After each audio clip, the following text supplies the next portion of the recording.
저희도 최선을 다하겠습니다. 여러분 고맙습니다. 이게 뭐지? 소셜. 이거 소셜 라이브 뭐 얘기한다고 해서 소셜 라이브. 이거 들고 우리 엘리베이터 타고. 네.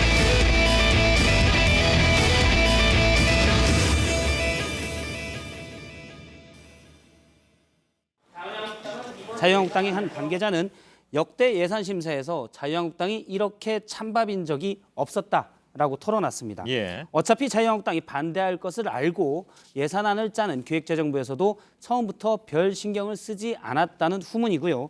민주당도 국민의당만 동의하면 과반이 넘어가기 때문에 자유한국당 주장에 귀를 기울이지 않았습니다. 예. 정작 자유한국당도 며칠 뒤에 원내대표 경선이 있기 때문에 예산에 큰 신경을 안 썼습니다. 아무런 역할이 없기 때문에 권력도 없고 역할도 없기 때문에 협상에 나섰던 정우택 원내대표만 여기저기 찬밥 신세였는데 정작 오늘 합의문이 발표된 뒤 자유한국당 의총에서는 내부 의원들의 또 반발을 사다가 이걸 해명하다가 어떻게 보면 민주당 쪽 입장에서 해명이 되기도 했습니다. 예. 직접 들어보겠습니다.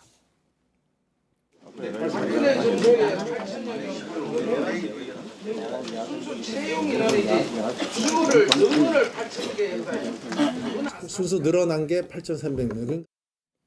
예. 예. 그 참 상황이 묘하게 됐습니다.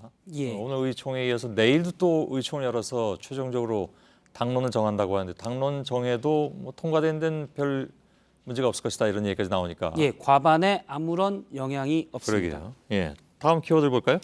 다음 키워드는 큰형 우병우입니다. 예. 오늘 법정에서는 우병우 전 민정수석 재판에 백방준 전 특별감찰관 보가 증인으로 나왔었는데요. 우병우 전 민정수석이 당시에 특별감찰관실을 사찰한 정황을 증언했습니다. 몇 가지를 들어보면 백방준 특별감찰관보는 우병우 전 수석의 아파트에 가서 당시 감찰을 그 앞쪽에서 할 때 30분쯤 지나자 당시 민정비서관이 전화로 파견 경찰관이 PDA 단말기 들고 다니면 불법 아니냐 이렇게 물어왔다고 합니다. 예. 당시 특별감찰관 보와 특별감찰관실에 파견된 경찰관이 같이 있었는데 경찰관들의 적법성을 문제 삼은 겁니다. 예. 당시 한 기자가 다른 경찰과 PDA를 들고 차적조회 등을 하고 있었는데 이거를 특별감찰관실에서 하는 줄 알고 당시 민정비서관이 항의한 겁니다. 예. 이걸 뒤집어 얘기하면 특별감찰관실에서 이게 집 앞에서 뭡니까 감찰하고 있는 걸 민정수석실에서 이미 다 이렇게 꿰고 있었다는 얘기잖아요. 예, 활동을 다 들여다보고 있었다는 건데요. 예. 박병준 특검부는 당시에도 감시당하고 있다는 생각이 들었다 이렇게 전했는데요. 예. 당시 좀 뒤에 경찰청 감사 담당관이 파견 경찰에게 전화해서 PDA가 불법 사용된 것을 전제로 질책했다라고 들었다고 전했습니다. 예. 그러면서 우 전 수석이 일거수일투족을 다 아는 것 같다라고 오늘 증언했습니다. 아 그래서 큰형 빅브라더를 얘기한 겁니까? 예, 그렇습니다. 아 예. 빅브라더는 조지 오웰의 1984년 소설에 나오는 얘기인데요. 국가에 대한 시스템이 전 국민을 24시간 감시하는 시스템을 당시 1984년에는 그렇게 될 거다라고 그렸던 소설입니다. 예. 역시 그 시스템이 빅브라더인데 우병우 전 수석은 시스템은 없고 국정원 직원들이 대신 우병우 전 수석의 지시를 전달받아서 감시, 사찰을 한 정황으로 현재 영장이 청구돼 있습니다. 예. 자, 그거에 대한 결론은 어떻게 날지 아무튼 자못 궁금하기도 합니다. 세 번째 예. 키워드는요? 세 번째 키워드는 김무성 예의주시입니다. 예. 오늘 자유한국당은 당무감사 결과를 발표했습니다. 전국 253개 당협들이 잘 하고 있는지 당권을 가진 측에서 감사한 건데요. 네. 이 자리에서 이성권 당무감사 부위원장이 뜬금없이 김무성 의원을 걸고 넘어졌습니다. 직접 들어보겠습니다. 예. 김무성 당원은 복당한 시점을 비롯해서 어떠한 개파나 계보의 일절의 행동을 불허한다. 예. 이성권 당무감사 부위원장은 복당 의원들이 있었을 때 당시 복당 심사위원이었는데요. 복당 조건으로 개파 활동 금지를 제시했다 이랬는데 예.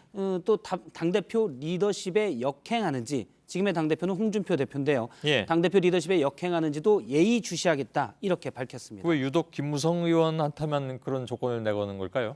예, 그 부분이 잘 이해가 안 됐는데요. 예. 조건은 제시를 했다고 이성권 부위원장이 얘기했지만 정작 당사자들은 그 조건에도 몰랐습니다. 복당파인 황영철 의원은 처음 듣는 소리다. 당시에 면접 같은 것도 없었는데 무슨 얘기인지 모르겠다라고 예. 얘기했고요. 김무성 의원 측에서도 전혀 몰랐던 것으로 전해지고 있습니다. 예. 더군다나 개파 행동이나 계보 행동을 대체 어떻게 규정할지도 의문이고 또 그렇다고 해서 유독 김무성 의원 측에만 이런 조건을 거는 것도 잘 납득이 되지 않습니다. 그러자 자유한국당의 한 중진 의원은 괜히 친홍으로 오인받는 발언 때문에 원내대표 경선을 앞두고 비홍 분위기만 더 올려졌다라고 비판했습니다. 예. 아, 이젠 친홍, 비홍 이런 단어가 나오는군요. 예. 예. 일반화된 건 아니겠죠, 아직? 지금 친박 비박 친이 비 뭐 이쪽에서 예. 서서히 옮아가는 추세라고 볼 수 있겠습니다. 그런가요? 예, 알겠습니다. 박성태 기자였습니다. 네, 밤사이에 기온이 더 떨어집니다. 내일 서울의 아침 기온 영하 8도까지 내려갑니다. 오후부터는 중부지방과 호남 지역에 눈이 온다는 예보입니다. 예. 자, 오늘 끝나고 소셜 라이브가 진행이 되겠습니다. 사회부 기자들이 나와서 엊그제 있었던 낚싯배 충돌 사고 여기에 대해서 취재기를 좀 여러분들께 전해드리도록 하겠습니다. 저희들은 내일도 최선을 다하겠습니다. 여러분 고맙습니다. Will your eyes still smile from your cheeks? Darling, I will be loving you till we're 70. And baby, my heart could still fall as hard as 23.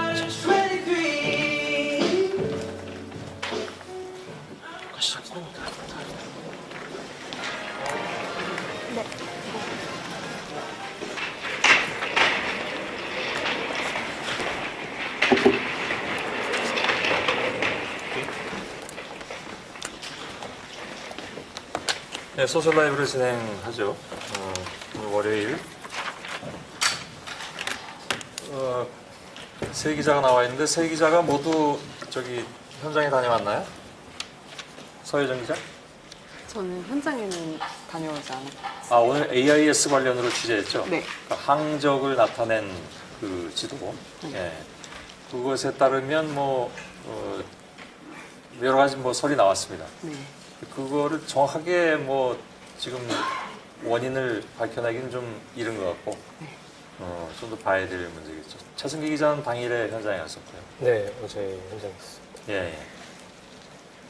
그리고 최하원 기자도 갔는데 최하원 기자 오늘 저 소셜 라이브에 처음으로 네, 나오는 거죠? 처음입니다. 신입사원이죠. 이제 그 타이틀을 벗을 때가 오고 있습니다. 네. 아, 그렇죠. 이제 신입사원들이 이번에 뽑게 되니까 막내로부터 벗어나는 거니까. 오늘 뭐 워낙 이게 좀 많은 분들이 사망하셔서 분위기가 좀 무겁습니다. 게다가 이제 뭡니까 대처가 예를 들어서 오늘 저희들이 보도한 특수구조대 같은 경우에 너무 좀 늦게 도착한 것이 아니냐. 그건 뭐 사고 당일부터 얘기가 나왔던 것이긴 한데 그 얘기는 아까 저 공기령 교수의 얘기가 좀 일리가 있는 것이 아닌가, 그죠? 특수구조대가 어느 한쪽에 이렇게 몇 군데만 있다 보니까 가려면 멀어서 좀 오래 걸린다는 얘기, 구조의 문제이기도 하겠죠. 그런 얘기들입니다. 저는 이제 물러나고 안나경 님께는 네, 조금 더 네, 남았겠습니다. 뒷 얘기를 좀 들어보도록 하겠습니다. 네, 수고들 하세요. 고맙습니다. 네. 저희는 자고 안녕하세요. 갑자기 어떤 데요? 이렇게 놔두고 그냥 진행을 할까요? 의자 좀 껴주세요. 저 가운데서.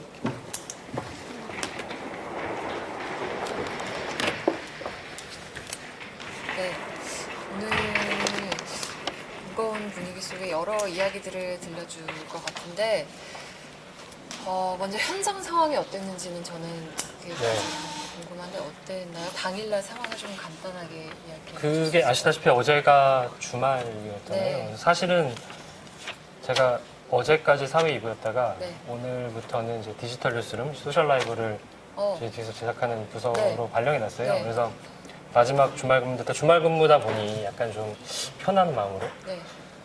이렇게 마지막을 근무를 하고 가야지라고 저랑 이선아 기자랑 둘이 네, 어제 네, 네. 출근이었거든요. 갔는데 아침에 가는 길에 이제 흔히 얘기하는 속보가 뜨는 거예요. 일보가 네. 떠서 심상치 않은 사고인 것 같다. 그래가지고 가서 노트북을 꺼내기도 전에 출발을 했거든요. 출발을 인천으로. 예. 네. 출발하는데 거리가 아무래도 좀 있다 보니까 네. 이 상암동에서 1시간 정도 거리가 걸려서 도착하는 동안 이제 계속 소식을 전해드려야 되니까 저희도 뉴스 특보를 맞아요. 하는데 제가 달리는 차 안에서 전화 연결. 예, 전화 연결했는데 원고도 5분 전에 겨우 완성을 해가지고 어. 이제 좀 급박하게 전해드린 그런 상황이었고 네. 현장에 도착을 했더니 이제 처음에는 이제 그 영흥대교 네. 위에서 차를 멈추고 이렇게 보니까 이렇게 쭉 현장이 보이는데 구급차가 수십 대가 있고 네. 이제 한쪽에는 이제 뭐 경찰분들이 나와 있고 저는 2014년 때가 자꾸 오버랩이 되는 거예요. 세월호 그때, 참사 그때 때. 당시 때도 항구의 크기도 사실 이렇게 크게 다르지 않은 것 같더라고요. 네. 가서 보니까 그런 부분들 때문에 되게 마음이 무거웠고 역시나 가니까 이제 실종자 가족분들도 있고 네. 이제 유가족분들도 현장에 계시고 그래서 좀 안타까운 마음이었고 그냥 좀 무거웠어요. 되게 좀 네. 그래서 이거 좀 쉽게 말을 하기도 그렇고 이런 사고를 또 보도를 해야 된다는 것도 그렇고 그러니까요. 많은 네. 분들이 아마 세월호 참사와 오버랩되는 면이 많아서 더 이제 마음 아파하실 것 같은데 지금 이상엽 기자가 현장에 있잖아요. 아까 네네. 저희 뉴스룸에서도 잠깐 연결을 했었는데 현장 상황이 지금 실종자를 찾는 그 날씨 여건도 좀 별로 좋지 네, 않아요. 아까 제가 이상엽 기자 네. 연결을 한 걸 저도 보니까 코끝이 완전 빨갛더라고요. 네. 그래서 바람도 어제보다 제가 갔을 때보다 좀 더 부는 것 같고 네. 기온도 좀 많이 낮아진 것 같은데 계속 지금 아직까지는 실종자에 대한 소식은 들려오지 않는 걸로 파악이 되고 있는데 네. 그래서 저희가 이제 지금 이상엽 기자가 연결이 가능할지 모르겠는데 이상엽 기자 아니면 또 다른 기자가 현장에 있는 기자가 있거든요. 그래서 네, 지금 누가 가 연결을 있나요, 이상엽 기자면? 손광균 기자가 또 손광균 예, 기자가. 제 카메라에 손광균 네. 기자가 있어서 두 기자 중에 혹시 연결이 되면 상황이 여의치 않으면 저희가 일단 그냥 현장 분위기를 전해드리는 정도로 얘기를 드려야 될 것 같고 네. 연결을 해보려고 네, 하고 있습니다. 소셜라이브에서 연결을 네네. 시도를 한다는 거죠.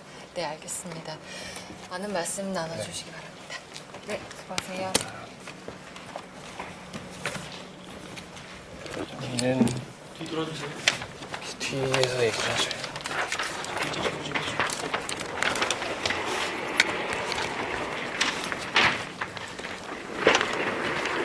와주세요. 안녕하세요. 저는 말씀드린 대로 어제까지 사회 2부였다가 이제 디지털 뉴스룸으로 바뀌어서 오늘부터 소셜 라이브 진행도 하고 이런 부분들을 좀 돕는 일을 하는 디지털 뉴스룸에 파견된 사회 2부였던 최승기 기자라고 합니다. 제 배는 네, 저는 사회 2부 기동팀에 있는 서효정이라고 합니다. 네, 저도 사회부 기동팀에서 아직까지 막내로 있는 최하은이라고 합니다. 그 아까 잠깐 손 선배도 말씀을 주셨지만 오늘 뭐 서효정 기자 같은 경우는 오늘은 현장에 가지 못했지만 저희 취팀이 오늘 전부 다 어제부터 비상 체제로 들어가서 어제도 전원 출근을 했거든요. 네. 어제 비번이었죠, 사실은. 네, 저는 토요일 근무고 어제는 휴무였는데 이렇게 아침에 좀 큰 사고가 터졌다고 해서 다들 불려놨습니다. 예. 네, 저도 하루 쉬는 날이어서 이제 아침에 잠을 자다가 9시 반에 눈을 떴는데 부재중 전화가 3통이 찍혀 있는 거예요. 저희 팀장이신 바이스께서 전화를 하셔서 9시 반에 전화를 받고 나와야겠다. 그 한마디에 제가 그럼 10시까지 가겠습니다 해서 10시에 택시를 타고 인천 해경에 11시에 도착을 해서 11시 반 브리핑부터 지금까지 챙겨오고 있습니다. 인천해경에 계시다가 오늘도 인천해경 가셨던 거죠? 네, 어제는 계속 인천 해경에서 상황을 챙겼고요. 오늘은 오전에는 인천 해경에 있다가 오후에 이제 현장 감식이 진행이 됐어요. 이 사고 선박인 낚시어선이랑 그리고 그 급유선 같은 경우에는 오늘 상황이 좋지 않아서 진행은 되지 않았는데 각각의 배가 이제 항구에 예인된 상황에서 그 배 앞에까지 오늘은 갔다가 이제 회사로 복귀를 했습니다.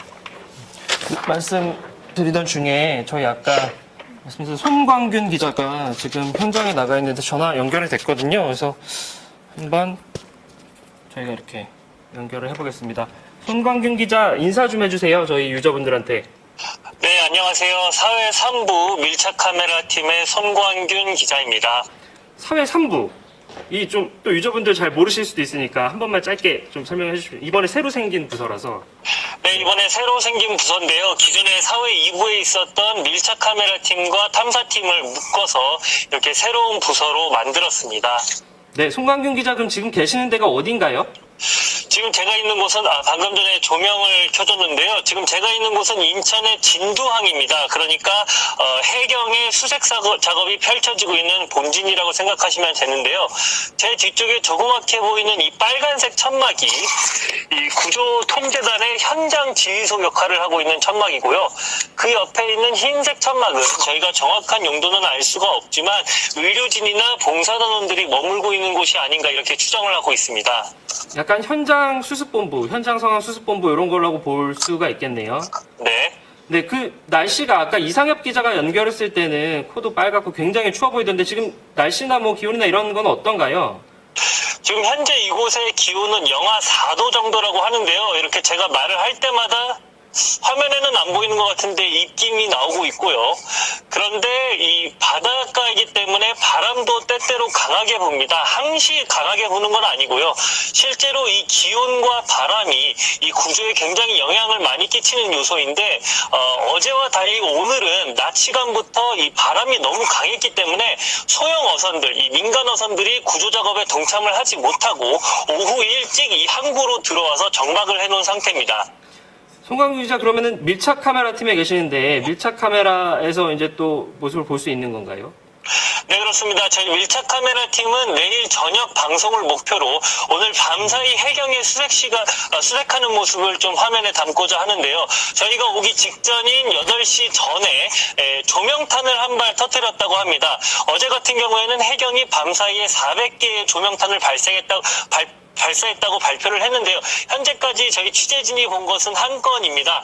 이제 밤사이에 어떤 식으로 수색이 진행이 될지 그런 것을 현장에서 면밀히 관찰하고 빠짐없이 전달해 드리도록 하겠습니다. 네, 잘 알겠습니다. 감사합니다. 송광균 기자 고생하세요. 네, 고맙습니다. 네, 저희 송광균 기자랑 연결을 잠깐 짧게 해봤고요. 지금 손광균 기자가 서 있는 곳이 어제 제가 서가지고 중계를 했던 장소와 같은 곳인데 손광균 기자가 지금 조명탄 얘기를 했잖아요. 저희가 또 영상을 보여드리려고 가지고 왔어요. 조명탄이 어떤 식으로 터지느냐 이게 보시면 이렇게 이런 것들이 한 400여 개 수백 개가 터지는데 이게 한번 딱 터지면 저는 처음에 조명탄이라고 해가지고 잠깐 짧게 올라갔다가 꺼지는 줄 알았는데 이게 굉장히 오래 켜져 있더라고요. 이제 야간 상황에서 실종자를 수색하기 위해서 터뜨리는 건데 제가 아까도 잠깐 현장 분위기를 짧게 말씀드렸지만 저는 이 조명탄을 어제도 봤는데 세월호 때의 모습이 자꾸 오버랩이 되더라고요. 그때도 이제 2014년 4월 16일에서 17일 넘어갈 때도 저는 그 진도에 내려가 있었는데 그때 터지는 이 조명탄이 사실 터지면은 보면 되게 예쁘거든요. 이렇게 막 오렌지빛이 터지면서.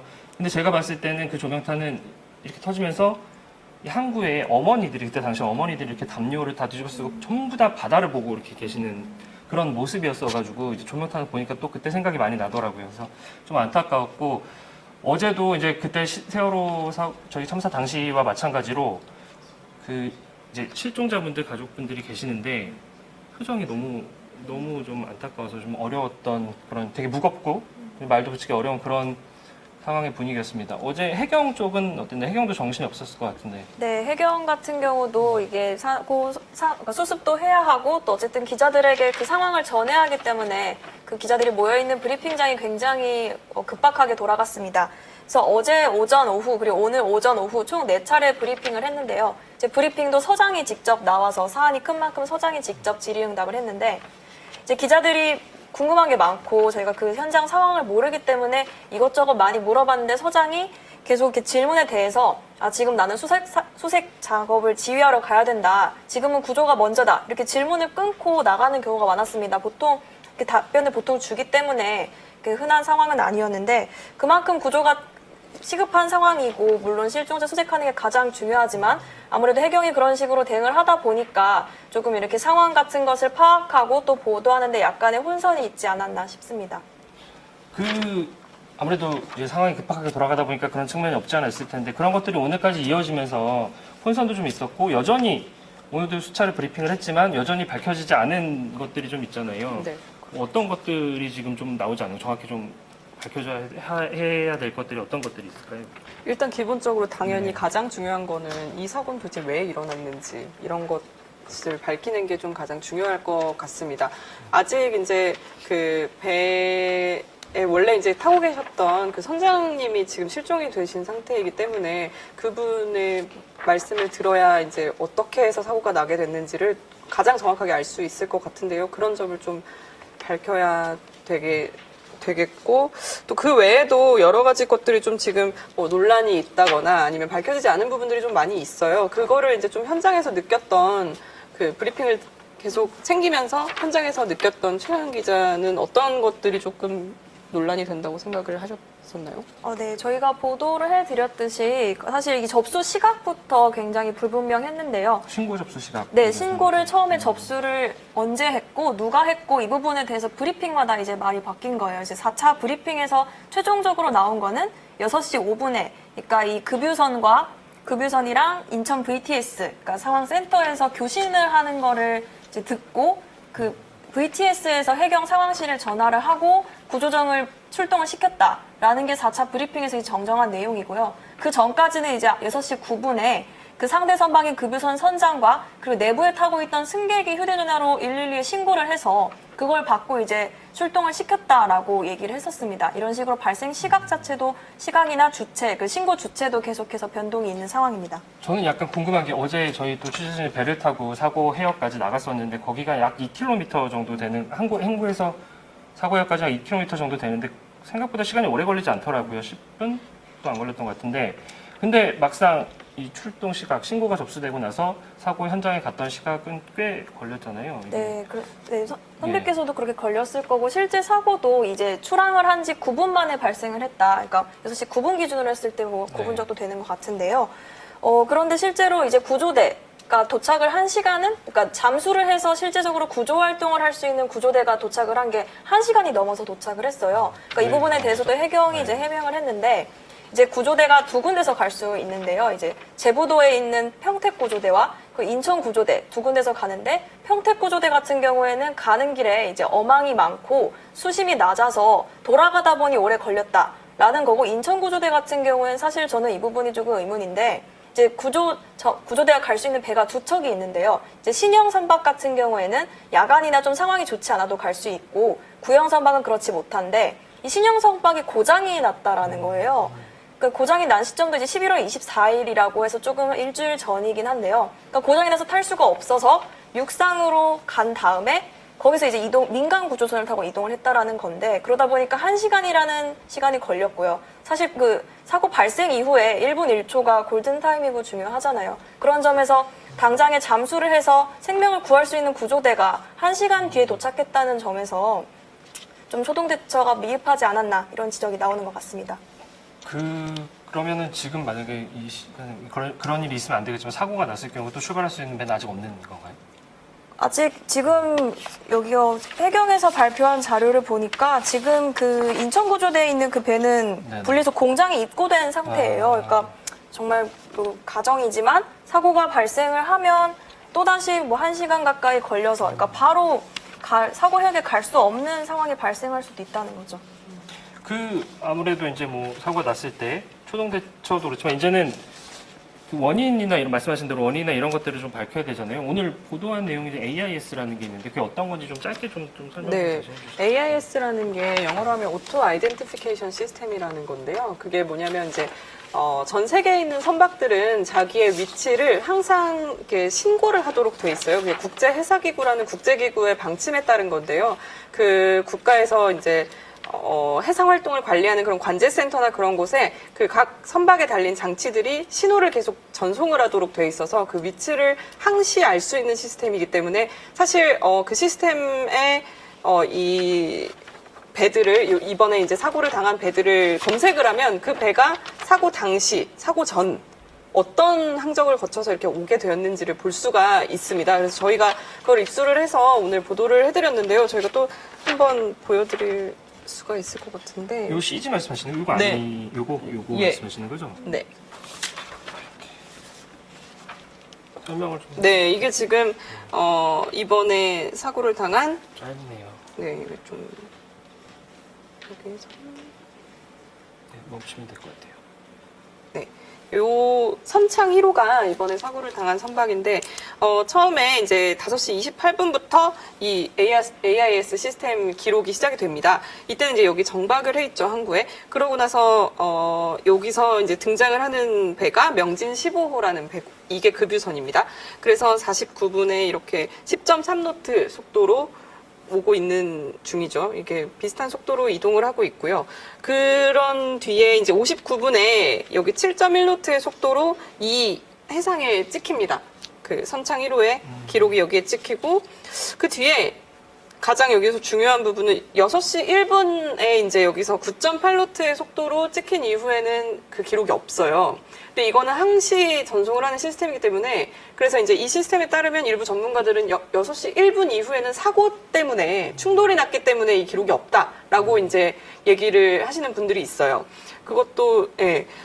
여기 보시면은 그래서 이제 5시 59분부터 6시 1분 이렇게 속도를 보시면 좀 속도가 증가하고 있는 거를 알 수가 있죠. 사실 급유선이 보였을 것 같은데 속도가 계속 증가하고 있는 건 저도 되게 궁금한 부분이었어요. 왜 이게 뭐 서로 속도를 줄였을 것으로 이제 추정이 되는데 왜 속도가 계속 늘어날까? 그래서 이제 이 부분을 좀 밝혀내야 할 부분인 것 같습니다. 왜냐하면 어떤 식으로 충돌하는 것도 사실 추돌이 될 수가 있고 누가 추월을 하다가 이제 전복이 된 걸 수도 있고 여러 가지 종류가 다양하기 때문에 그거에 따라 책임 소재가 달라질 수도 있고 밝혀내야 할 부분이죠. 아직까지 그러니까 이게 정확히 사고가 배가 어느 위치, 그러니까 어떤 식으로 부딪혔는지는 정확하게 설명이 안 된 거죠, 해경 네. 관련돼서. 그러니까 보셨다시피 같은 방향으로 진행을 하다가 충돌을 한 거다라는 것까지는 나왔는데요. 지금 정확하게 어떤 상황이었는지까지는 나오지 않은 상황입니다. 저희가 이거를 한번 보여드리고 싶은데 이거 바로 근처에서 보셨잖아요. 네, 이게 선창 1호가 이제 해경 전용 보도에 인양이 된 모습인데 이게 사고로 파손된 모습이 지금 보이고 있습니다. 그러니까 이게 이렇게 네, 좌현 손상된 선비 부분이 크면 속도도 꽤 났을 것 같고 뭐 대충 이제 위치나 이런 것들을 유추할 수 있을 텐데 이 배는 지금 어디에 있나요, 그러면? 지금 이제 인천해경 전용 부두에 이제 예인이 돼서 여기서 이제 현장 감식을 진행을 하고 있는데요. 이렇게 좌연 선미에 파손된 부분이 있고 여기서 한 20분 정도 떨어진 북항의 관용서 부두라는 곳에 이제 부딪힌 급유선이 지금 위치해 있습니다. 이제 거기서 선체 조사 같은 것들을 마저 마무리를 하게 되는 네, 거죠? 국립과학수사연구원이나 이런 전문 기관들이 직접 와서 이제 선체 충돌 부분을 보고 그리고 이 안에 배 안에 선박에 아까 말씀하셨던 여러 가지 장비들이 설치가 돼 있잖아요. 사실 급유선에서는 지금 GPS 플로터나 CCTV가 확보가 된 상태인데 이 사고가 난 낚시 어선에서도 이제 장비들을 확보하는 작업을 하고 있습니다. 그 사고 당시에 상황을 가장 생생하게 보여줄 수 있는 게 아무래도 직후에 해경 쪽에서 이제 찍은 영상이 있는데 네, 한번 보시죠. 네, 한번 보시죠. 보시면 이제 설명을 좀 예, 해주시죠? 해경 네. 구조대원분이 잠수복을 입고 지금 안으로 진입을 하려는 상황이에요. 안에 실종자분이 계실 수가 있기 때문에. 근데 이걸 보시면은 여기서 이제 너무 물살 세니까 들어가지를 못하시고 다시 밀려 나오는 모습이네요. 네, 여기서 너무 이거 진짜 어렵다 이렇게 고개를 한번 이렇게 이거 진짜 너무 어렵다 이런 식으로 한번 갸우뚱하시는 모습도. 이것도 한번 설명. 에어포켓이라는 곳이 있었잖아요. 네, 그렇죠. 이게 이제 이 안쪽에 공간이 있는 이 부분에 실종자 3분이 구조를 요청해서 그분을 구하셨다고 하는데요. 이 안쪽에 원래 이제 지금 이제 사실 이게 썰물이에요. 어제 인천 쪽이 그 썰물 시간이 8시 반 이후에 한 10시 정도가 이제 가장 물이 많이 빠졌을 때고 천천히 이제 물이 빠지고 있을 때였거든요. 그래서 이제 방금 보신 영상은 물이 좀 빠졌을 때라서 이게 보이는 건데 처음에 이분들이 여기에 갇혀 계실 때는 이 정도까지 물이 찼었대요. 그래서 이제 겨우겨우 숨을 쉬고 계시다가 마침 이제 공기가 부족해서 좀 숨쉬기가 어려워질 때쯤에 물이 빠지기 시작하면서 공기들이 유입이 돼서 좀 계속 이제 거기에 계속 유지를 하고 계실 수가 있었다고 합니다.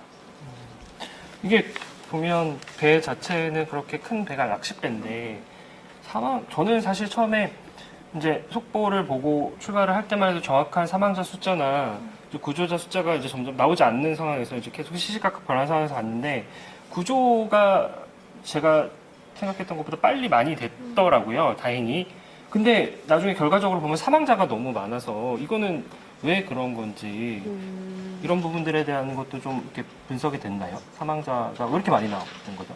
네, 일단 선박 안에서 이제 사람들이 그 증언에 따르면 안에서 자고 있다가, 그러니까 쉬고 있다가 사고를 당해서 기본적으로 빠져나오거나 이런 게 어려웠다라는 얘기도 있고, 그리고 지금 보셨듯이 이제 바다나 기상 상황이 바다의 수온도 7에서 8도 정도로 굉장히 낮고, 그리고 그게 그 절대적인 온도고 사람이 실제적으로 또 느끼는 체감 온도는 거의 저는 0도에 가깝다라고 들었어요. 그런 점에서 아무래도 이런 데서 오래 버티기나 이런 게 좀 어렵다 보니까 구조가 되었어도 좀 사망자가 많지 않았나 싶습니다.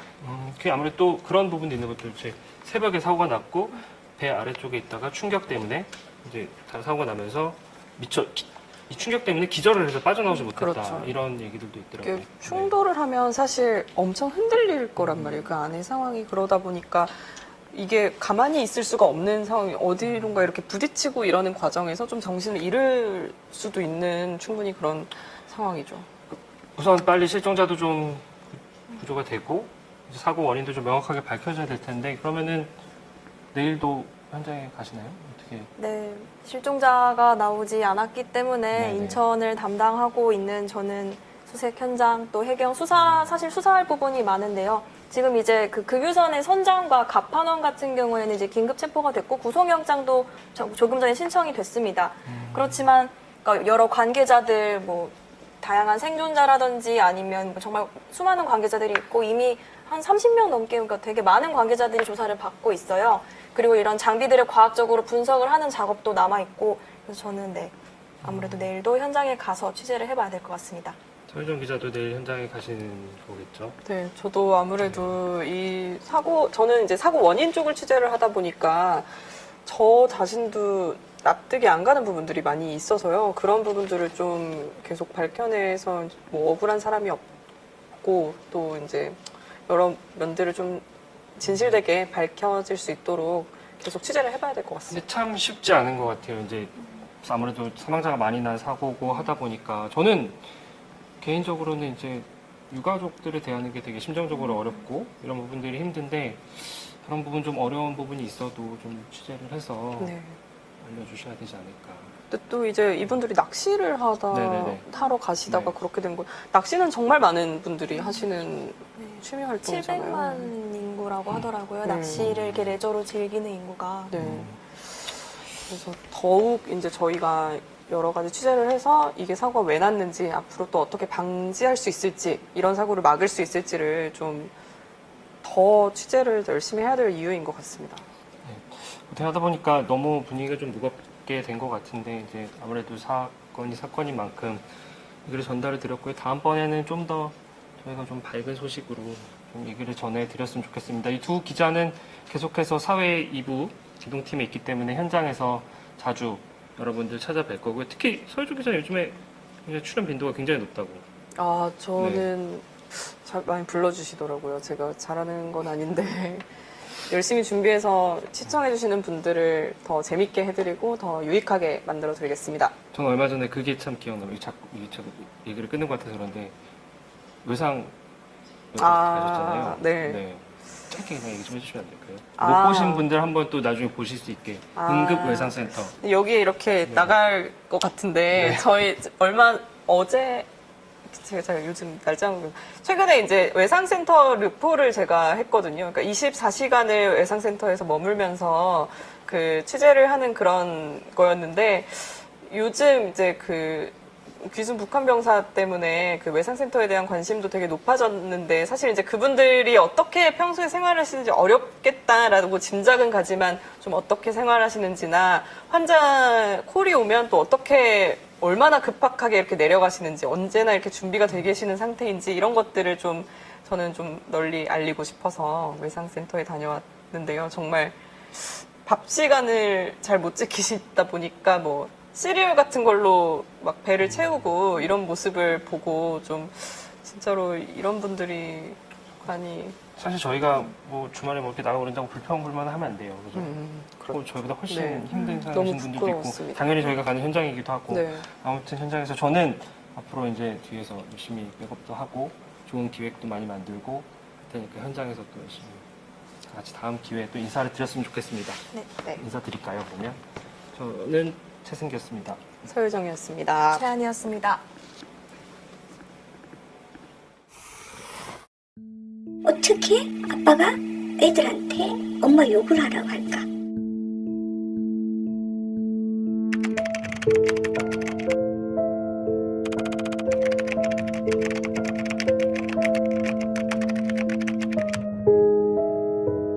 의자를 집어 던지고 그 다음에는 뺨을 때리고 얼굴에서 피가 날 때까지 맞았어요. 여기 상처가 있는데 터진 거예요. 이마에서 막 피가 줄줄줄줄 나더라고요. 응급실에 갔는데 가기 전에 이제 얘기를 하는 거예요. 가서 계단에서 넘어졌다고 얘기를 하라고. 옆에 붙어 있으니까 너무 무서워가지고 어떻게 할 수 없어서 이제 계단에서 넘어졌다. 11시에 시작해서 4시까지 맞았어요. 다른 부분은 안 때리고 머리만 집중해서 때렸어요. 아이들 보는 앞에서. 그러니까 둘째는 소파에다가 앉혀놓고 아이는 이제 울다가 계속 울다가 이제 자기 힘으로 안 되니까 그냥 자버리더라고요. 전쟁의 포화에서 막 폭탄이 떨어지는데 자기 혼자서 그거를 참고 견디는 정도의 그 정도의 고통을 느낀다고 하더라고요. 아이들이. 아파트 7층이었는데 폭력이 너무 심해가지고 계단에 그냥 막 뛰어서 갔거든요. 근데 이제 저희 남편이 속옷만 입고 있었어요. 근데 만약에 이제 옷을 입고 있었으면 막 바로 뛰어나와가지고 잡혔을 텐데 속옷만 입고 밖으로 뛰어나올 수가 없으니까 경비 하시는 분이 이제 막 만류를 하니까 잠깐 다툼한 것 뿐이다 막 그런 식으로 얘기를 하면서 막 끌고 가려고 하더라고요. 경찰이 왔다가 남편이 별일 없다 그러고서는 돌려보내니까 그냥 가더라고요. 실컷 때려놓고 본인이 잠들 때까지 석정인 것도 네가 할 일이지 밤새도록 괴롭히니까 핸드폰으로 이제 친한 친구한테 도움을 요청을 했어요. 친구가 이제 친정 부모님한테 연락을 한 거예요. 딸을 친정에다 맡겨놨는데 막 그 3살짜리를 얻고 아버지가 이제 너무 떨리셔가지고 운전을 못 하시니까 막 택시를 타고 오셨더라고요. 사랑을 많이 받고 귀하게 자랐는데 한 번도 혼도 안 나고 자랐거든요. 시어머니는 또 본인이 가정폭력을 당하신 분인데도 나는 다 참고 살았다. 약국마다 다니면서 약을 조금씩 다 샀어요. 봉지 한가득 대 정도까지 모았거든요. 그래서 나만 죽으면 너무 다 편할 것 같은. 성공한 직장인으로 간부직까지 올라갔는데도 막상 집에 가면 남편이 너는 하는 것, 할 줄 아는 것도 없고 바보다 멍청이다 계속 듣다 보면 그래 나는 할 줄 아는 게 아무것도 없나.